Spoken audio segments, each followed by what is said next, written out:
Vous êtes bien sur la chaîne So Many Bits et aujourd'hui, je vais déballer un jeu que j'attends depuis 2 ans et demi.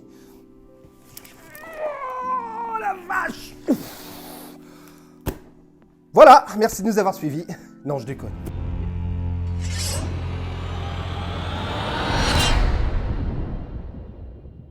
Non, évidemment, on va l'ouvrir. On va pas vous faire cette frustration. 2 ans et demi, vous pensez? Cutter.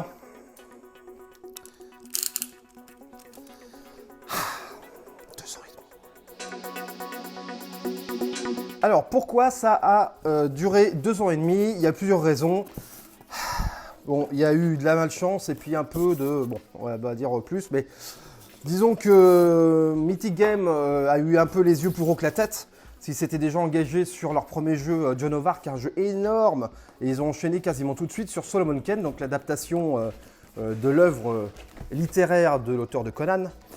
Et ils se sont aperçus que c'était un peu plus gros que ce qu'ils avaient prévu. Et qu'ensuite, ils se sont aperçus que le jeu ne fonctionnait pas bien. Donc ils ont remplacé une partie de l'équipe artistique. Et ça a pris des plombes. Et puis après, il y a eu un petit truc qui s'appelle le Covid. Voilà. Donc 2 ans et demi plus tard, et j'arrive pas. C'est trop lourd. J'arrive pas à enlever le carton en dessous.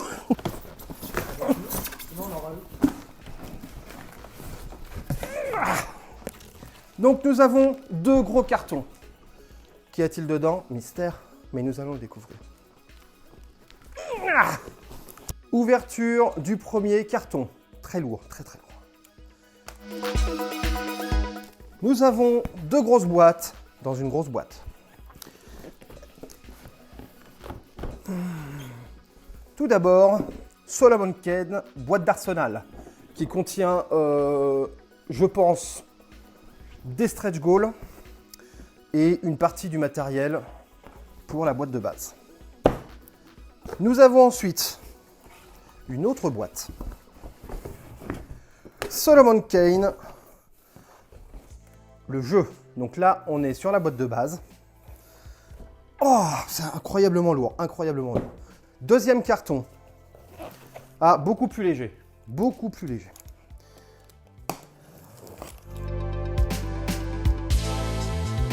Alors, c'est le premier scénario indépendant, La main droite du destin. C'était un early bird, ce qu'on appelait un early bird dans la version Kickstarter, c'est-à-dire ça a été offert pour vraiment les tout premiers backers, pour remercier les gens d'être réactifs. Voilà, donc c'est une petite. J'ai l'impression que rien n'est petit dans le jeu en fait. Et donc, c'est que la vague 1 là, qu'on a reçue. La vague 2, elle doit arriver cet automne, enfin, ou l'automne de l'année prochaine, je ne sais pas, on ne sait plus très bien. Enfin bref, il y a 2 fois ou 3 fois plus de matos dans la vague 2. Parce qu'il y a toutes les autres histoires, tous les autres scénarios. C'est un jeu à scénario. Alors, qu'est-ce qu'on a ensuite? Ça, c'est cool. C'est quelque chose qui me fait très plaisir. C'est le Art of. Voilà, c'est le livre avec tout l'art de Solomon Kane. Voilà, on va regarder quelques pages. Donc, on va enlever ça, c'est moche. Voilà, donc vous avez toutes les illustrations qui ont servi à faire le jeu. J'espère que ça ne brille pas trop. Ouais, c'est chouette. Non, c'est un beau art of. Voilà, qui aura une place de choix dans ma bibliothèque. Bon, on a du boulot. Donc je vous propose d'ouvrir tout d'abord la boîte de base. Ça me paraît logique. Ça me paraît logique et c'est la plus lourde. Nous allons ouvrir le plastique de la boîte de base qui est super lourd. Je ne m'attendais pas à un poids pareil, très franchement. On va ouvrir ça. C'est un peu un enfant qui naît, ouvrir une boîte pour la première fois. Alors, Solomon Kane, guide de démarrage rapide. Ça, c'est pas mal. Ça permet, vite fait, bien fait, de savoir quelles sont les principales étapes pour installer son jeu, car c'est quand même un jeu expert, Solomon Kane. Hein. C'est un jeu d'aventure narratif. Et voilà, il y a quand même un livret de règles de 53 pages. Et il y a un lexique. Et ça, c'est bien. C'est bien quand il y a des lexiques. Beaucoup d'illustrations, ça a l'air clair. Ouais. Il nous avait promis une belle boîte de rangement. C'est le cas. Ça a l'air d'être bien pensé. Et vous pouvez voir qu'il y a de la place. Alors ça... oui, d'accord, ok. Ah, j'arrive même pas à le prendre. C'est monstrueux. Donc ça, ce sont les aventures de la boîte de base. Rien que de la boîte de base. Voilà. Donc on va les ouvrir juste pour montrer les titres des aventures de Zolomonken. Nous avons Bruit d'ossement, livret d'aventure. Le grand chasseur de sorcières. Des crânes dans les étoiles. L'ogre. La montagne hantée. Les cavaliers noirs de la mort. Bon, on va juste regarder, mais pas de spoil, hein, parce qu'on n'est pas supposé regarder longtemps. Hein. C'est supposé des découvertes. Parce que c'est un jeu narratif. Donc voilà, belles illustrations. À chaque fois, on vous explique où mettre les figurines, où mettre les tuiles. Je vais vous montrer tout ça. Bon, ça donne envie en tout cas. Ensuite, il en reste 2. Donc, la bête de la Gironde. Et le dernier, il est très très gros. Hein, la flamme bleue de la vengeance. Alors juste, je regarde le nombre de pages, que c'est monstrueux, quoi. 160 pages. Voilà, donc ça c'est uniquement les aventures que vous avez dans la boîte de base.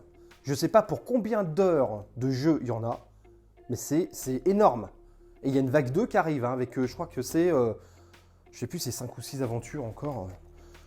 C'est très impressionnant. Franchement, c'est quand même très impressionnant, quoi. Je comprends mieux pourquoi il y a eu 2 ans et demi de retard. Quand on voit le travail d'écriture, c'est vraiment... Voilà, alors qu'est-ce qu'il y a dans cette boîte? Donc nous avons des tuiles. Ces tuiles, vous les placerez dans le jeu en suivant évidemment les indications qu'il y a dans vos livrets d'aventure. Bien sûr. On va regarder ça vite fait. Ah bah oui, elles sont recto verso ces tuiles. Donc vous avez un décor, enfin 2 décors par tuile. Voilà. Ah oui, donc vous avez de l'intérieur, de l'extérieur. Donc alors ce qui est sympa, c'est que c'est pas quadrillé, hein, les démarcations entre les zones. Ça, je trouve que c'est plutôt une bonne idée. C'est inégal. Avec des limitations, ça, on imagine que les lignes rouges, ce sont des endroits où on ne peut pas mettre sa figurine. Il y a du bord de mer, il y a de la forêt sombre, il y a de l'intérieur, là une espèce d'auberge. Là, je ne sais pas trop ce que c'est, ça a l'air d'être de la montagne. Tout cela est très joli, une route pavée. On pourrait presque s'en servir pour du jeu de rôle. Hein. C'est sympa, c'est très joli, très belles illustrations. Donc c'est sur ces décors-là vont évoluer vos figurines. Nous avons un magnifique pion. Hop, ensuite, nous avons un pochon. Donc ça, les petits jetons jaunes, ça va servir à l'ordre des tours. Parce que c'est un jeu donc coopératif. Et vous allez décider à chaque tour qui joue en premier, qui joue en deuxième, qui joue en troisième. Puisque vous allez jouer les vertus de Zolomonken, donc un peu sa conscience, et que dans certaines situations, il vaut mieux qu'une certaine facette de sa personnalité commence en premier, puis la deuxième, puis la troisième. C'est une gestion comme ça des sentiments et des vertus de Zolomonken. Ensuite, alors ça, ce sont les marqueurs pour un plateau qu'on verra plus tard. Il n'est pas dans la boîte de base, donc j'imagine qu'il est dans une autre boîte. Qu'est-ce qu'on a d'autre? On a évidemment des dice. Des jolis dés noirs. Alors très sincèrement, je les voyais un peu plus gros. Ils sont de taille régulière. Moi, il me semblait, parce que j'ai essayé le jeu il y a 3 ans. Quand ils avaient commencé, ils avaient fait un peu le tour des boutiques pour un peu tester le jeu. Donc je l'avais fait et les dés étaient beaucoup plus gros. Donc ils ont dû revoir leur copie. En tout cas, ils sont très beaux. Vous voyez qu'il y a des signes. Donc ces dés-là, on les lance en début de tour. Et après, on va les répartir sur les plateaux des vertus. Et évidemment, chaque signe, ça débloque des actions. Donc c'est des combinaisons de dés à mettre pour débloquer des actions. Voilà, on peut stocker des dés si on n'en a pas besoin tout de suite, on peut en donner à ses voisins, enfin il y a toute une gestion comme ça des dés. Et voilà, donc ça va être une grosse partie du gameplay de Solomon Kane. Et puis vous avez des dés beaucoup plus originaux, puisqu'il n'y a rien dessus. Voilà, c'est des blancs et c'est des verts. N'ont absolument aucune marque dessus. Et ça, je ne sais pas à quoi ça va servir. Je pense que ce sont des sortes de marqueurs. Voilà, mais bon. On lira les règles et puis on verra ce que ça donne. Alors, qu'est-ce qu'il y a d'autre dans cette boîte? Évidemment, il y a énormément de cartes. Ça, Mythic Game nous avait prévu. C'est un déferlement de cartes, pour ne pas dire une orgie de cartes. D'ailleurs, ils ont prévu le petit box deck. Voilà, pour mettre des cartes dedans. Alors, c'est pas du carton, hein, c'est du plastique, donc plus solide. C'est une bonne idée, c'est une belle intention. Voilà. Il y avait tout ça comme carte dans la boîte. Donc je ne vais pas évidemment vous indiquer en détail tout ce que c'est pas un livret de règles, enfin c'est pas une vidéo de règles plus exactement. Donc ça, on sait, les cartes découvertes, ce sont les cartes du scénario, c'est qu'est-ce qui va se passer dans chaque histoire. Donc vous avez un deck par aventure en fait. Hein. Ça aussi, c'est encore de la carte découverte, donc vous voyez, il y a quand même pas mal de cartes. Hein. Rien que pour les aventures, c'est quand même assez impressionnant. Ça, vous avez des cartes objets, des cartes vertus, donc ça c'est avec vos vertus, effet de combat, les cartes ténèbres. Alors cartes ténèbres, ça sert un petit peu de timer. Hein. Quand vous n'aurez plus de cartes ténèbres, ça sera la fin de la scène. Vous avez des cartes événements. Donc vous avez des cartes d'effet de combat et vous avez, alors ça c'est très bien, des grandes aides de jeu. Et il y en a plein. Et ça c'est vachement bien. Parce que ça, c'est quelque chose qui manque toujours dans les jeux, je trouve. Il y a aussi un petit peu de cartes de jeu à part. Donc je pense que ça doit être un oubli ou un errata de dernière minute. Ils ont mis ça dans la boîte. Voilà, donc ça, c'était juste la première boîte. Alors, nous allons ouvrir la deuxième boîte.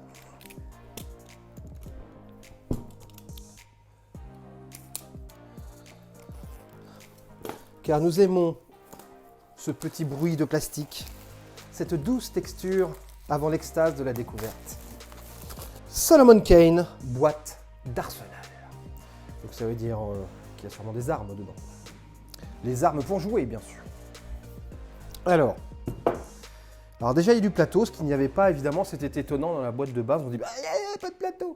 Mais ils sont dans cette boîte-là. Voilà. Donc ça, c'est votre plateau d'attributs. Hyper important. Vous vous souvenez des petits jetons que je vous ai montrés tout à l'heure? Je ne sais plus où ils sont. Ils sont là-dedans. Voilà, on ne les voit pas trop parce que je les ai remis dans le plastique, mais ça va servir de jauge pour ces 4 attributs, force, lucidité, compassion, danger. Ça va être hyper important parce que c'est ce qui va un peu être le fuel de votre personnage, quoi. Voilà, donc il vaut mieux avoir ces trucs au maximum, sauf le danger. Je crois que le danger, il vaut mieux pas que ça soit au maximum. Voilà, donc c'est toute une gestion à faire pour Solomon Kane. Et plus évidemment ce tableau est bien géré, plus vous allez faire vos aventures facilement. Donc alors là il y a de la planche de pion, hein, évidemment. Donc vous avez tout, blessure, lumière, je sais plus quels sont les autres, je me rappelle plus, mais enfin voilà, il y a tout un tas de pions. Alors il y a une case ciel, un peu comme John of Arc d'ailleurs de Mythic Games, ils avaient fait aussi une case ciel pour les créatures qui volaient. Bon voilà, je pourrais pas vous nommer exactement les pions, mais bon, il y a 2 planches de token, comme on dit en bon français. Donc ça, ce sont les plateaux personnels des vertus. Alors c'est peut-être pas la peine de tout sortir. C'est pas tous les mêmes parce que c'est asymétrique, mais ce sont les vertus. Donc vous mettrez vos dés ici. Là c'est la prudence par exemple, c'est la vertu de la prudence. Votre grosse figurine ici. Et là vous avez, selon les signes que vous mettez des dés, les actions correspondantes. Voilà, et vous en avez plusieurs. Normalement, vous en avez, là, vous en avez 6, parce que vous pouvez jouer jusqu'à 4. Il y a une vertu par joueur, mais vous avez aussi une vertu pour le mode solo et une vertu aussi pour le mode VS. Vous pouvez incarner une vertu méchante, je crois que c'est la vertu Darkness, ténèbres, contre les joueurs. Voilà. Donc ça, c'est intéressant. Il y a plusieurs modes de jeu. Et il y a encore des tuiles, parce qu'il n'y en avait pas assez. Donc là, nous avons un magnifique tapis tigre, n'est-ce pas, dans un salon. Voilà, donc il y a encore, je crois que, bah oui, c'est la, oui, il y a autant de tuiles que dans la boîte de base, hein. Autant, c'est pareil. Ah, c'est monstrueux, quoi. Voilà, ça c'est les tuiles du jeu. Juste le jeu de base. Voilà, là il y en a eu un qui en a eu un tout petit pet. Bon, pas non plus pleurer, ça va. Et bien ça c'est les marquages de partie. Et ça c'est super. Ça c'est super. Ça permet de sauvegarder votre partie. Voilà, parce que évidemment les scénarios où on l'a vu sont énormes. Donc vous ne pourrez pas faire, sauf si vous jouez de 10h du soir à 6h du matin, pourquoi pas. Mais il y a un moment donné, il va falloir s'arrêter en cours de partie et vous pouvez sauvegarder vos parties avec ce carnet. Super. Je crois qu'on arrive aux figurines. Donc, vous avez différents petits cartons de figurines. On va commencer par celui-là. Ah, c'est numéroté, 5-5. On va commencer dans l'ordre. Allez, hop, on va tout sortir. Et on va commencer par la number 1. Ah, il y a beaucoup de figues. Ouh, il y a de la figue. Ouh, il y a de la figue. Et vous savez quoi? Notre ami Tristan de la chaîne So Many Bits va en peindre quelques-unes pour vous. C'est une annonce que je vous fais. Bon, évidemment, avec le transport, c'est tout le bordel. Elles sont toutes mélangées, mais c'est pas grave. Vous savez, ça fait quand même du bien de regarder des figurines depuis 2 ans et demi sur des photos et de enfin pouvoir les prendre dans la main. Voilà. Les figurines de Solomon Kane. Alors, on nous avait dit qu'elles seraient exceptionnelles. Et surtout au niveau des socles. Je sais qu'ils ont énormément travaillé les socles des figurines. Et force est de constater que c'est vrai. Il n'y a pas un socle lisse. Tous les socles sont texturés. Tous. Là, vous avez une petite poêle. Alors, donc ça, ce sont les fameuses ombres qui vont kikiner Solomon Kane. Donc vous voyez, regardez ce socle de pirate. Il a un petit tonneau, un coffre, pose hyper dynamique. Bon, on nous avait promis des belles figurines, je crois que là, il n'y a rien à dire là-dessus. Bon, après, on était quand même, avec Mythic Game, on est assez confiant. Voilà. Ils ont beaucoup de retard sur leur jeu, mais bon, le matériel est bon. Voilà. Et puis, il faut l'admettre, il faut être honnête, on préfère qu'un jeu ait du retard et que on ait de la qualité qui soit livrée. Après 2 ans et demi, les mecs, c'est quand même beaucoup. Mais bon, il est là, voilà. Alors, bon pareil, figurines. Donc là, on a des animaux. Là, on a un beau cadavre, un beau squelette. Vous voyez, pareil, un très texturé, très texturé. Beaucoup de détails. C'est très chouette. Très chouette. Voilà, on a des... Ah bah ça, c'est notre ami, c'était un des derniers stretch goals. C'est notre ami Léonidas de Mythic Game qui a été reproduit en figurine. Voilà. C'est de la private joke, on va dire. Hein. Nous avons du loup, nous avons du gardien avec des pics assez rigides, pas tordus. Les armes ne sont pas tordues. Allez, carton numéro 3, c'est celui-là. 4 cavaliers surgis hors de la nuit. Et je crois que ça fait partie des scénarios. Il y a des scénarios, il y a un scénario qui nous parle de ça, c'est en couverture. Voilà, des gros cavaliers, c'est toujours sympa. Très belle figurine, très détaillée. Ouais, très beau matériel. On a presque peur de les prendre, ces figurines-là. Surtout avec ces petits socs en plastique, j'aime pas ça. La 4e, elle est là. Qu'est-ce qu'on a là-dedans? Ah, alors les fameuses vertus. Eh oui, les voilà. Ouais, alors ça, grosse figurine. Regardez-moi ça. C'est pas beau ça? Hein? Ça, c'est beau. Ça a de la tronche. Voilà. Évidemment, elles sont toutes différentes, puisque ce sont toutes des vertus différentes. Alors celle-là, ça c'est beau. Hein. Ça, je vais vous dire, quand ça va être peint, ça va être sur votre plateau, et ben ça va avoir de la gueule. Hein. Ça va avoir de la gueule. Celle-là aussi, elle est chouette. Hein. Pouah. Très belle. Bon, ça, ce sont les vertus. Et on va ouvrir la dernière boîte de cette boîte arsenal de Solomon Kane. Alors là, il y a encore des ombres. Des ombres en rab. On a un nounours.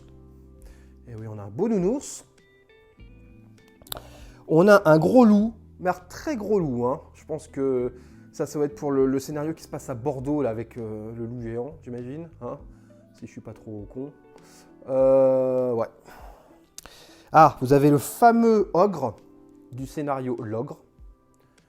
Très très beau. Comme d'habitude, hein, tous les socles sont texturés. Ouais.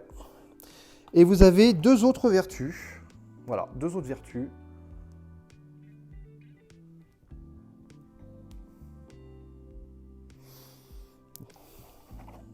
Oh là là, celle-là, elle est impressionnante, quoi.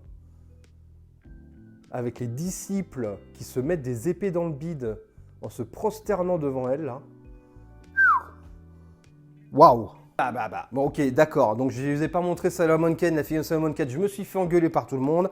Donc, voilà, la figurine de Solomon Kane avec une superbe pétoire, prêt à allumer toutes les sorcières de la forêt et une épée dans la main droite. Donc, voilà Solomon Kane. Je crois qu'il est dans plusieurs versions d'ailleurs, selon les scénarios. J'avais vu ça pendant la campagne Kickstarter, puisque comme j'ai fait la campagne Kickstarter, j'ai suivi un minimum. Hein. Voilà, donc, vous êtes contents? Oui. Voilà. Donc, on va revenir à la dernière boîte à ouvrir. Il y en a partout, c'est absolument monstrueux. Nous allons ouvrir la dernière boîte de cet énorme carton Solomon Kane. Oui, mon cutter. Voilà. Donc, voilà, pour l'instant, c'est le seul scénario à part, hors boîte de base qu'on a reçu. Mais dans la vague 2, il y en aura, je ne sais plus très sincèrement, il y en a 5 ou 6. Et c'est des plus grosses boîtes que ça. Ça, c'est la plus petite boîte de supplément, en fait. La main droite du diable. Enfin, du destin, pardon. C'est la main droite du destin, pas du diable. Voilà. Donc, il n'y a pas grand-chose dans la boîte, en fait. C'est une grande boîte, mais... Enfin, pas grand-chose. Oui, il y a moins de choses que dans les autres boîtes. Voilà. Pour vous dire, voilà, la grande boîte, blah, pour une figurine. C'est une petite mimounette sur une colonne. Voilà, une main tranchée, donc... Je pense que ça a un rapport avec le scénario. Et donc ce scénario, donc je vous l'ai dit, hein, qui n'est pas le plus gros, hein, il fait 47 pages. Donc il y a plus gros dans le livre de base et il y aura plus gros dans la vague 2. Avec les cartes, évidemment, avec les cartes découvertes. Voilà. Et je crois que c'est tout. Regardez, hop, voilà, il n'y a plus rien. Bon, voilà, le Ça déboîte spécial Solomon Kane est terminé. N'oubliez pas de vous abonner, d'activer la cloche si vous voulez avoir nos notifications. Merci beaucoup d'être de plus en plus nombreuses et nombreux à suivre notre chaîne. Voilà. Bon, c'est bon, vous pouvez aller venir voir les figues maintenant. Voilà, ouais. Il faut être gaffe, attention, attention. Hein.